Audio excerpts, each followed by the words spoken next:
पार्थ, तुम्हारे मन में यह अज्ञान आया कैसे?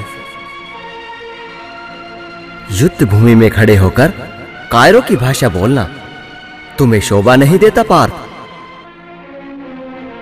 हृदय की इस तुच्छ दुर्बलता को त्याग कर खड़े हो जाओ। खड़ा हो जाऊं माधव? कैसे कैसे खड़ा हो जाऊं केशव? कैसे खड़ा हो जाऊं? हम तो ये भी नहीं जानते कि धर्म किस ओर है, हमारे विजय में या उनके विजय में। केशव, मैं तो अपनी कृपण दुर्बलता के कारण अपना कर्तव्य भूल चुका हूं, अपना सारा धैर्य खो चुका हूं।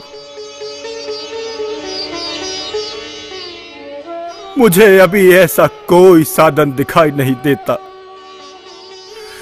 जो मेरी इन इंद्रियों को सुखाने वाले शोक को दूर कर सके।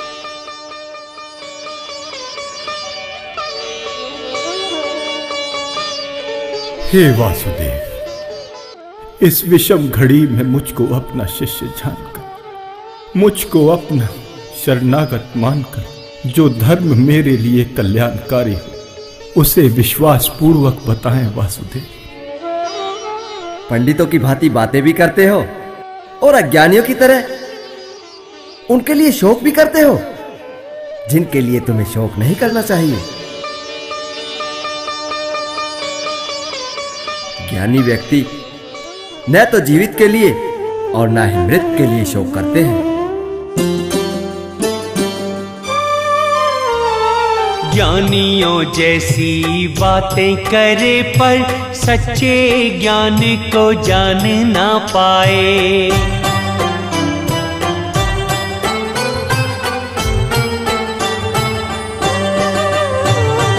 शोक का हेतु नहीं है वो अर्जुन जिनके शोक में तू अकुलाए।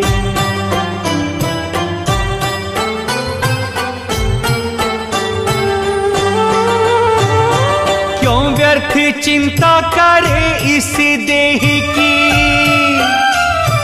क्यों व्यर्थ चिंता करे इस देह की, ये तो जन्मे और मिट जाए। ज्ञानी धीरज खोते नहीं कोई, जग में रहे या जग से जाए। ज्ञानी धीरज खोते नहीं कोई, जग में रहे या जग से जाए। ऐसा किसी काल में नहीं हुआ कि मैं ना रहा हूं या तुम ना रहे हो अथवा ये समस्त राजा ना रहे हो, और ऐसा भी नहीं कि भविष्य में हम लोग नहीं रहेंगे। शरीर के नष्ट होने पर आत्मा का नाश नहीं होता।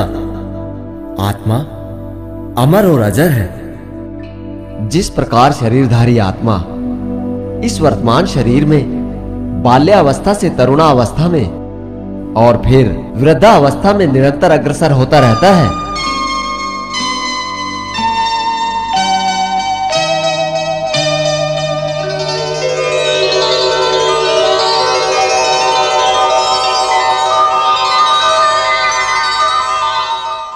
उसी प्रकार मृत्यु होने पर आत्मा दूसरे शरीर में चला जाता है। धीर व्यक्ति ऐसे परिवर्तन से मोह को प्राप्त नहीं होता। आत्मा बदले नहीं ये कभी भी, तन में बस परिवर्तन होता।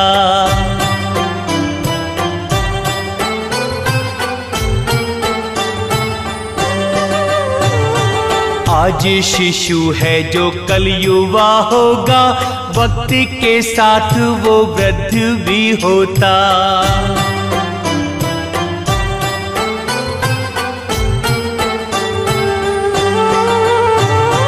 कितनी भी बदले अवस्थाएं लेकिन, कितनी भी बदले अवस्थाएं लेकिन आत्मा का बदलाव न होता। मृत्यु के बाद भी स्थिर रहे ये तो अचल हर काल में होता।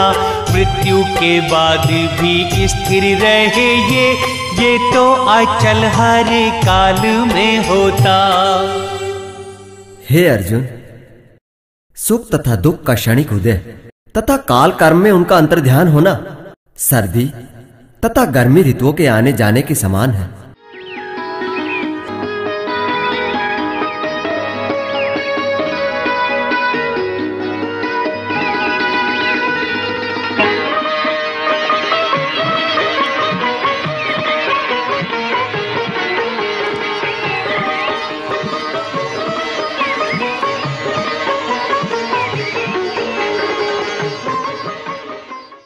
हे भरतवंशी, ये सुख दुख इंद्रिय बोध से उत्पन्न होते हैं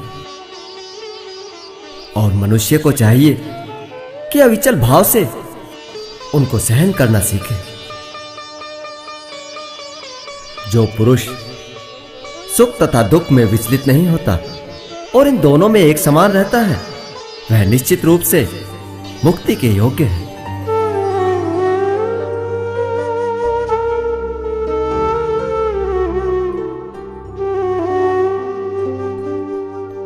सुख दुख ऋतुओं के जैसे हैं, एक आए एक जाए रे। इंद्रियों को वश रखने वाला इनसे ना घबराए रे। अविचल भाव से हे अर्जुन जो इनको सहन करे जाए रे, वो ही वीर योद्धा है, श्रेष्ठ है, वो ही परम गति पाए रे।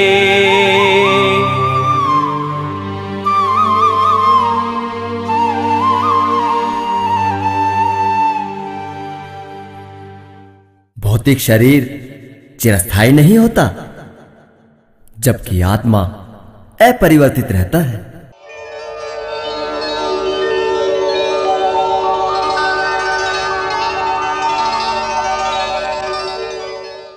जो सारे शरीर में व्याप्त है उसे ही तुम अविनाशी समझो। उस अव्यय आत्मा को नष्ट करने में कोई भी समर्थ नहीं है। अविनाशी अजय तथा शाश्वत जीव के लिए भौतिक शरीर का अंत निश्चित है। अतः हे भरतवंशी, युद्ध करो।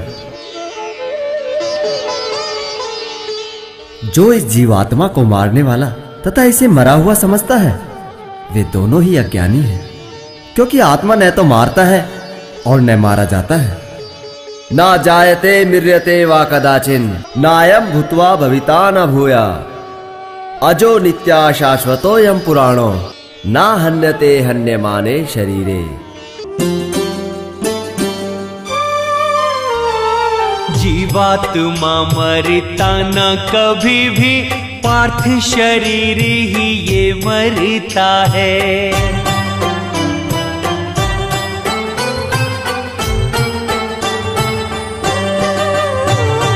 अज्ञानी है वो जो आत्मा को मारने मरने वाला कहता है।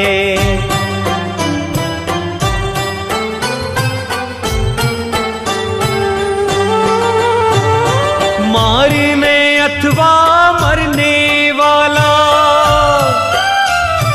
मारने अथवा मरने वाला पार्थ शरीर ही ये होता है। शस्त्रों से देह ही मिट सकती, आत्मा का ना कुछ होता है। शस्त्रों से देह ही मिट सकती, आत्मा का ना कुछ होता है। आत्मा न तो कभी जन्मा है, न जन्म लेता है और ना ही जन्म लेगा। वह तो अजन्मा, नित्य शाश्वत तथा पुरातन है। शरीर के मारे जाने पर भी वह मारा नहीं जाता। ना हन्यते हन्यमाने शरीरे। हे पार्थ, जो व्यक्ति यह जानता है वह भला कैसे किसी को मार या मरवा सकता है? जिस प्रकार मनुष्य पुराने वस्त्रों को त्याग कर नए वस्त्रों को धारण करता है, उसी प्रकार आत्मा भी पुरानी देह को त्याग कर नए देह को धारण करती है।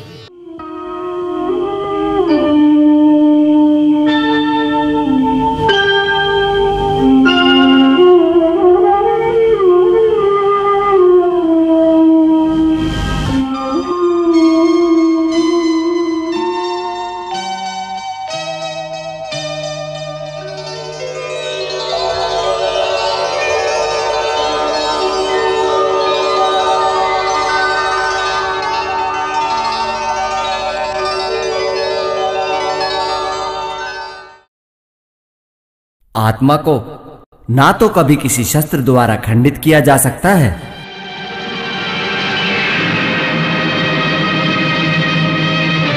ना तो अग्नि द्वारा जलाया जा सकता है,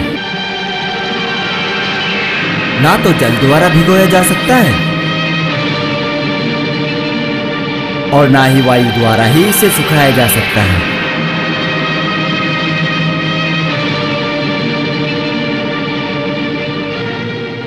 नैनम छिन्दन्त शस्त्राणि नैनम दहति पावका न चैनम कलेदन्त्यापो न शोषयति मारुता। आत्मा तो अविनाशी, निर्विकार और अजन्मा है। इसके ना टुकड़े किए जा सकते हैं, ना घोला जा सकता है। यह तो शाश्वत, सर्वव्यापी, अविकारी, स्थिर तथा सदा एक सा रहने वाला है। इस भौतिक शरीर के अंदर अदृश्य है आत्मा, अव्यक्त, अकल्पनीय तथा अपरिवर्तनीय है। यह जानकर तुम्हें शोक नहीं करना चाहिए। तुम सोचते हो कि आत्मा सदा जन्म लेती है तथा सदा मरती है, तो भी हे अर्जुन, तुम्हें शोक नहीं करना चाहिए, क्योंकि जिसने जन्म लिया है उसकी मृत्यु निश्चित है और मृत्यु के पश्चात पुनर्जन्म भी निश्चित है। अतः जिससे तुम बच नहीं सकते उसके विषय में तुम्हें शोक नहीं करना चाहिए।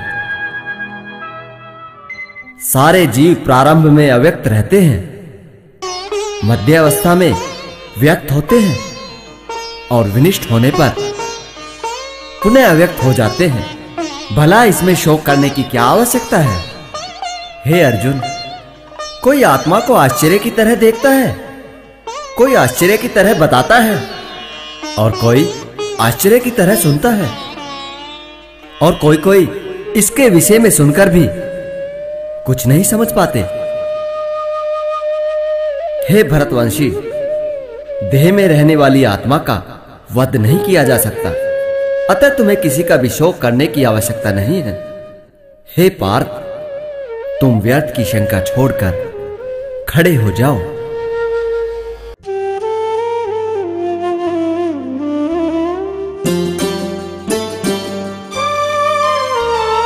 बिन कारण ही आज तू अर्जुन व्यर्थ ही मोह को प्राप्त हुआ है।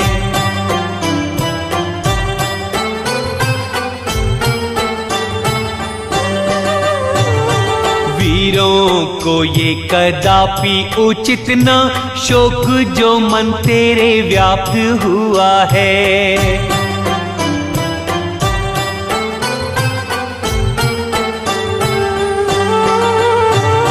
स्वर्ग मिलेगा ना यश ही बढ़ेगा,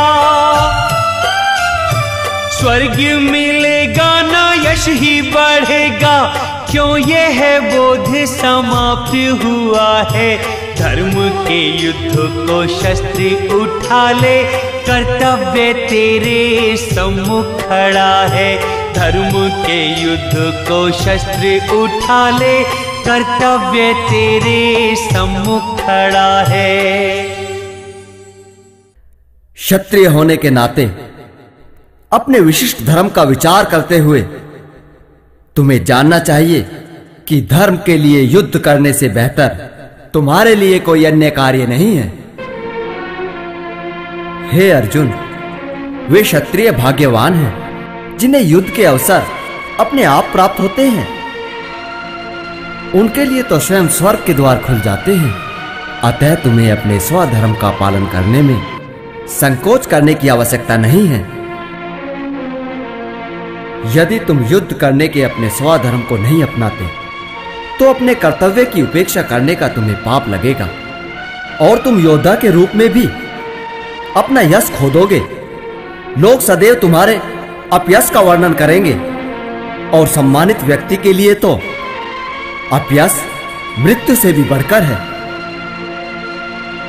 जिन जिन महान योद्धाओं ने तुम्हारे यश और नाम को सम्मान दिया है, वो सोचेंगे तुमने डर कर युद्ध भूमि छोड़ दी है। इस प्रकार वे तुम्हें तुच्छ समझेंगे। तुम्हारे शत्रु अनेक प्रकार के झूठे और कटु शब्दों से तुम्हारे सामर्थ्य का उपहास करेंगे। इससे बढ़कर तुम्हारे लिए दुखदाई और क्या होगा। हे अर्जुन, यदि तुम इस युद्ध में मारे जाओगे तो स्वर्ग का सुख भोगोगे और जीतने पर पृथ्वी के समस्त साम्राज्य का भोग करोगे। अतः दृढ़ संकल्प करके सुख दुख, हानि या लाभ, जय पराजय का विचार किए बिना युद्ध करो पार्थ, युद्ध करो। ऐसा करने से तुम्हें कोई पाप नहीं लगेगा। आज जो करते बढ़ाई तुम्हारी, कल वो तुम्हारी बुराई करेंगे।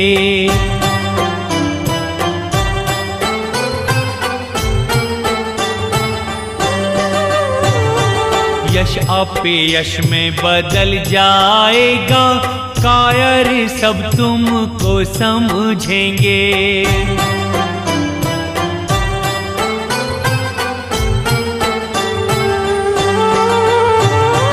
मारे गए तो जाओगे स्वर्ग को, मारे गए तो जाओगे स्वर्ग को, जीते तो राज्य को पाओगे। बिन आसक्ति करो युद्ध अर्जुन, सब पापों से बच जाओगे। बिन आसक्ति करो युद्ध अर्जुन, सब पापों से बच जाओगे। अतः तुम निष्काम भाव से कर्म करो। इसके करने से तुम कर्मों के बंधन के बोझ से मुक्त हो जाओगे। इस प्रयास में ना तो हानि होती है ना ह्रास, बल्कि इस पथ पर की गई अल्प प्रगति भी तुम्हारे कर्ता होने के महान भय से तुम्हें मुक्त कर सकती है। हे कुरुनंदन, दृढ़ प्रतिज्ञ बनकर अपनी बुद्धि को अनेक शाखाओं में विभक्त होने से रोको, क्योंकि निष्काम कर्म करने वाले दृढ़ रहते हैं और उनका लक्ष्य भी एक होता है।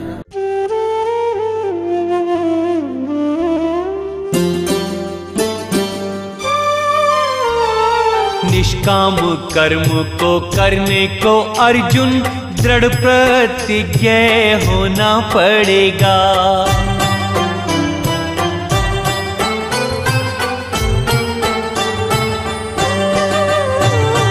द्वंद्व व लाभ सुरक्षा की सारी चिंताओं से मुक्त होना पड़ेगा।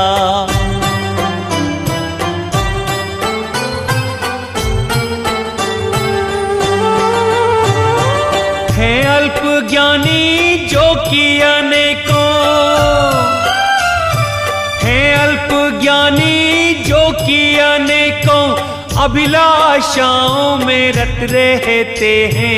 छोटे छोटे कूपों पे वो क्यों भटके, पास समुद्र के जो रहते हैं। छोटे छोटे कूपों पे वो क्यों भटके, पास समुद्र के जो रहते हैं। अल्पज्ञानी व्यक्ति स्वर्ग की प्राप्ति, अच्छे जन बल आदि की प्राप्ति के लिए वेदों में वर्णित विभिन्न प्रकार के कर्म कांडों व यज्ञों के बारे में पढ़कर उसको ही एकमात्र साधन मान लेते हैं। इंद्रिय तृप्ति व ऐश्वर्यमय जीवन की अभिलाषा के कारण उनके लिए इस प्रकार के सकाम कर्म से बढ़कर कुछ भी नहीं है। ओम भूः स्वाहा इदमग्नये नमः। ओम भुवः स्वाहा इदं वायवे नमः। हे अर्जुन, वेदों में वर्णित प्रकृति के गुणों से ऊपर उठो, समस्त द्वंद्वों, लाभ तथा सुरक्षा की समस्त चिंताओं से मुक्त होकर आत्मपरायण बनो। जैसे छोटे से कूप का सारा कार्य एक विशाल जलाशय से तुरंत पूरा हो जाता है, इसी प्रकार वेदों के आंतरिक तात्पर्य जानने वालों के सारे प्रयोजन सिद्ध हो जाते हैं। इसलिए हे अर्जुन, तुम निष्काम भाव से अपना कर्म करो। तुम्हें अपना कर्म करने का अधिकार है, किंतु कर्म के फलों के तुम अधिकारी नहीं हो। ना तो कभी अपने आप को अपने कर्मों के फलों का कारण मानो और ना ही कर्म ना करने में आसक्त हो। कर्मण्येवाधिकारस्ते मा फलेषु कदाचन मा कर्म फल हेतुर्भुर्मा ते संगोस्त कर्मणि। फल पे नहीं अधिकार है अर्जुन, कर्म किए जा तू कर्म किए जा।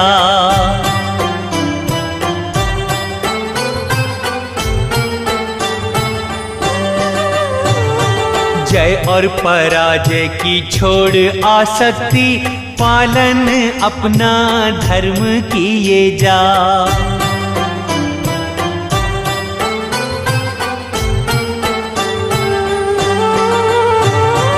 अपने अपने कर्म का अर्जुन,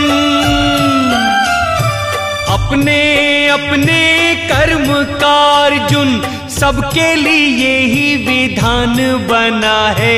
इस क्षण युद्ध ही धर्म है तेरा, हे अर्जुन रण में तू खड़ा है।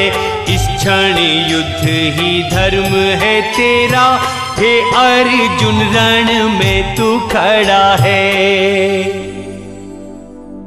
सफलता तथा विफलता की समस्त आसक्ति त्याग कर संभाव से अपना कर्म करके कर्मयोगी बनो। हे धनंजय, भक्ति के द्वारा तुम मेरी शरण में आकर समस्त निंदनीय कर्मों से बच सकते हो। कृपण व्यक्ति ही अपने समस्त सकाम कर्म फलों को भोगना चाहते हैं। भक्ति के द्वारा मनुष्य इसी जन्म में अपने आप को अच्छे तथा बुरे कर्मों से मुक्त कर लेता है। अतः योग के लिए प्रयत्न करो, क्योंकि सारा कार्य कौशल यही है। मुक्त हो आसक्ति से अर्जुन, कर्म तू कर बन के कर्म योगी।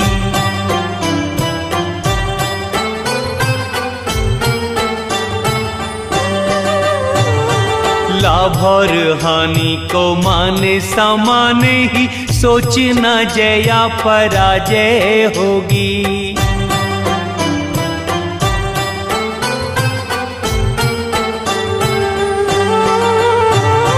योग का है आधार समत्व ही,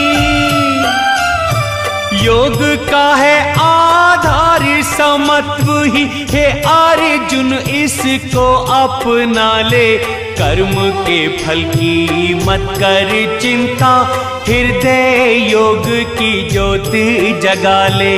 कर्म के फल की मत कर चिंता, हृदय योग की ज्योति जगा ले। इस प्रकार भक्ति में लगकर बड़े बड़े ऋषि मुनि तथा भक्तगण अपने आप को इस संसार के भौतिक कर्मों से मुक्त कर लेते हैं।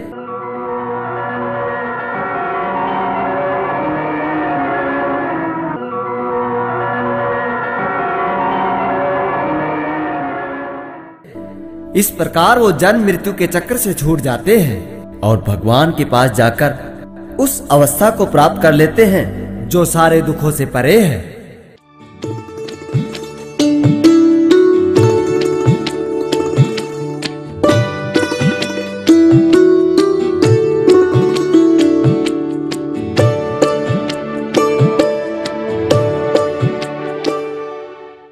जब तुम्हारी बुद्धि मोह रूपी सघन वन को पार कर जाएगी, तब तुम सुने हुए तथा सुनने योग्य सभी के प्रति विरक्त हो जाओगे।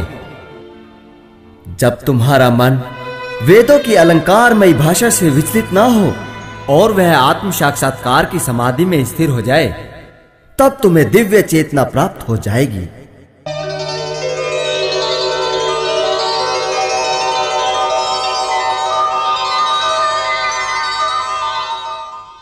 हे केशव, आध्यात्म में लीन स्थित प्रज्ञ व्यक्ति के लक्षण क्या है? वो कैसे बोलता है, कैसे चलता है और कैसे रहता है? हे पार्थ, जब मनुष्य मनोधर्म से उत्पन्न होने वाली इंद्रिय तृप्ति की समस्त कामनाओं का परित्याग कर देता है और जब इस तरह से विशुद्ध हुआ उसका मन आत्मा में संतोष प्राप्त करता है, तो वह स्थित प्रज्ञ कहा जाता है। सर्व कामनाओं को जो त्यागे, सुख पाने का न हर्ष मनाए।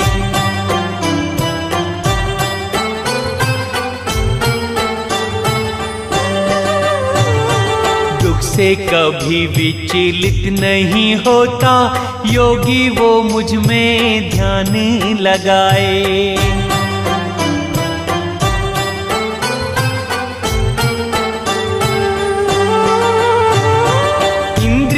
को वश में अपने राखे,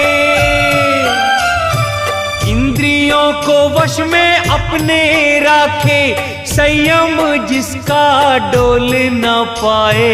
भय क्रोध आसक्ति से मुक्त प्राणी, अर्जुन स्थित प्रज्ञ कहाए। भय क्रोध आसक्ति से मुक्त प्राणी, अर्जुन स्थित प्रज्ञ कहाए। जो त्रय तापों के होने पर भी मन में विचलित नहीं होता अथवा सुख में प्रसन्न नहीं होता, और जो आसक्ति भय तथा क्रोध से मुक्त होता है, वही स्थित प्रज्ञ है। जो व्यक्ति इस भौतिक संसार में शुभ या अशुभ वस्तु की प्राप्ति पर ना तो प्रसन्न होता है और ना ही अप्रसन्न, वही पूर्ण ज्ञान में स्थिर होता है।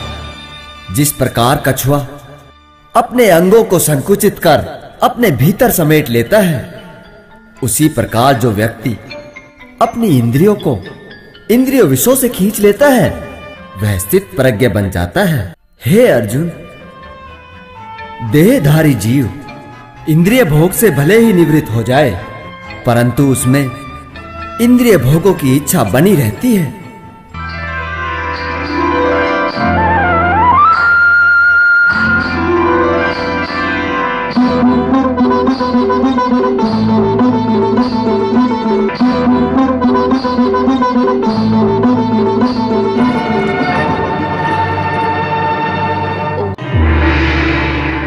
हे पार्थ, इंद्रियां इतनी प्रबल और वेगवान हैं कि वे उस विवेकी पुरुष के मन को भी बलपूर्वक हर लेती हैं, जो उसे वश में करने का प्रयत्न करता है।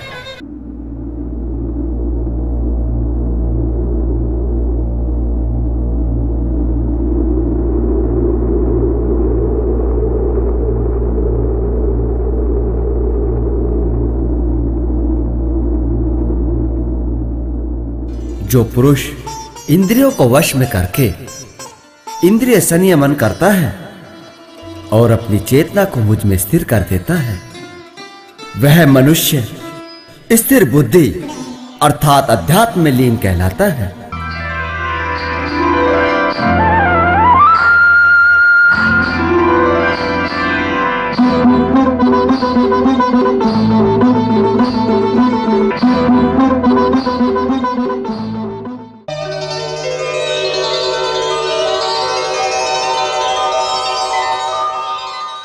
इंद्रियों के विषय में चिंतन करते हुए मनुष्य की उसमें आसक्ति हो जाती है और आसक्ति से काम उत्पन्न होता है और काम के उत्पन्न होने से क्रोध प्रकट होता है।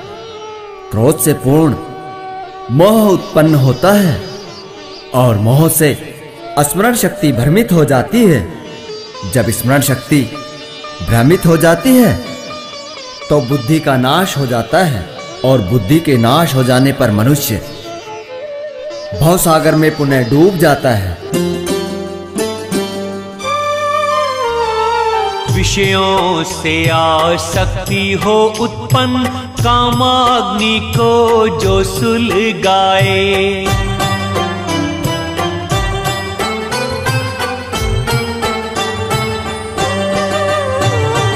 कामना पूर्ति में हो व्यवधान तो जन्मता क्रोध जो बोध मिटाए।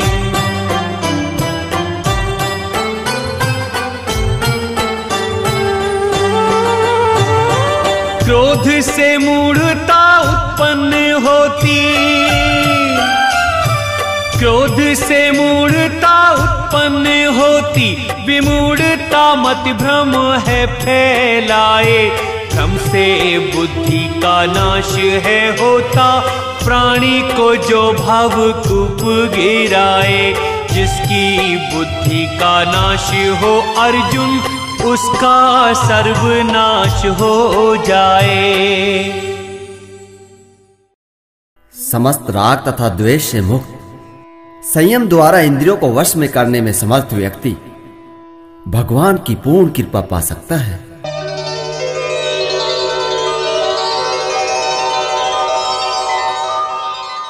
इस प्रकार भगवान की कृपा प्राप्त होने से उसके सभी भौतिक दुखों का नाश हो जाता है और प्रसन्न चित्त वाले उस व्यक्ति की बुद्धि स्थिर हो जाती है।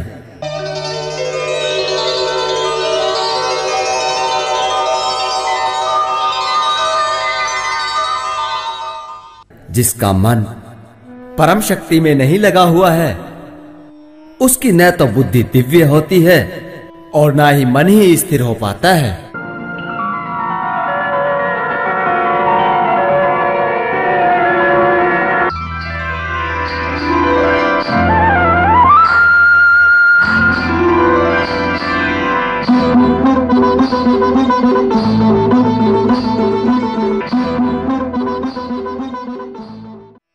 अस्थिर मन कभी शांति प्राप्त नहीं कर सकता और अशांत चित्त व्यक्ति कभी सुखी नहीं हो सकता।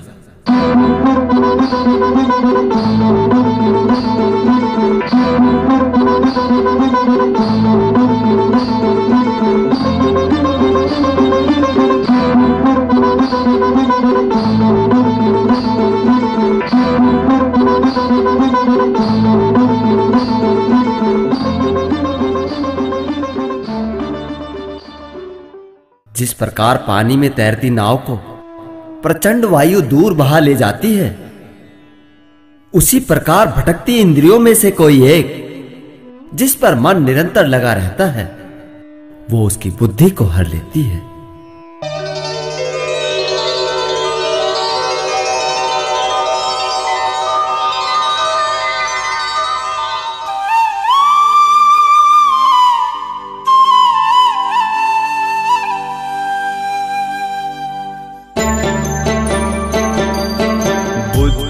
व मन जिसके वश में न अर्जुन, सुख शांति को वो कैसे पाए।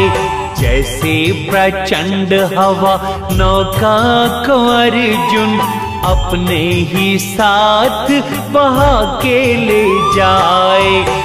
वैसे ही चंचल मन इंद्रियों को पल पल विचलित करे और भटकाए। जो पार्थ इस मन को दास बना ले, प्राणी वही है मुक्ति को पाए। प्राणी वही है मुक्ति को पाए।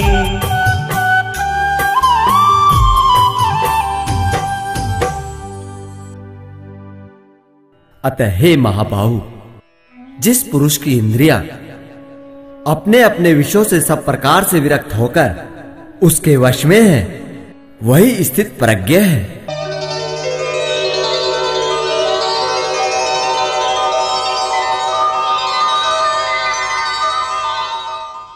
जो समस्त जीवों के लिए रात्रि है, वो आत्म संयमी के लिए जागने का समय है, और जो समस्त जीवों के जागने का समय है, वो आत्म संयमी के लिए रात्रि है। या निशा सर्वभूतानां तस्याम जागृत संयमी, यस्याम जागृत भूतानि सा निशा पश्यतो मुने।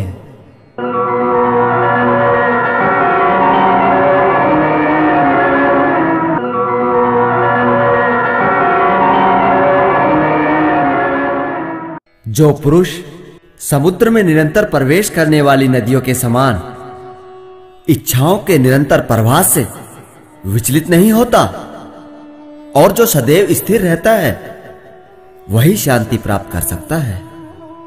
वह नहीं जो इच्छाओं को पूरा करने की चेष्टा करता है।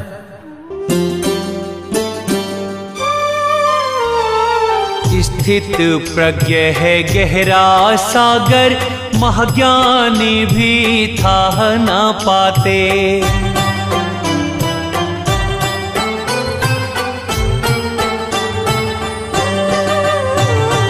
अच्छा बुरा जल ले नदी नाले, सागर में ही आके समाते।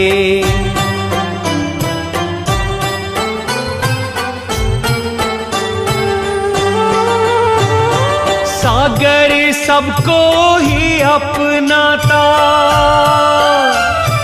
सागर सबको ही अपनाता, फिर भी निज सीमा नहीं तोड़े। भोग भले भरमाए कितने, संयम स्थित प्रज्ञ ना छोड़े। रहता सदैव ही वो तो स्थिर, मर्यादा नहीं अपनी तोड़े। जिसने इंद्रिय तृप्ति की समस्त इच्छाओं का परित्याग कर दिया है, जो इच्छाओं से रहित है, और जिसने सारी ममता त्याग दी है तथा अहंकार से रहित है, वही वास्तविक शांति को प्राप्त कर सकता है।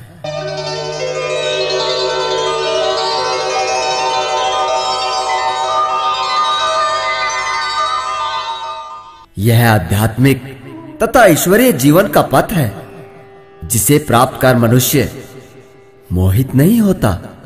यदि कोई जीवन के अंतिम समय में भी इस तरह स्थित हो, तो वह भगवत धाम में प्रवेश कर सकता है।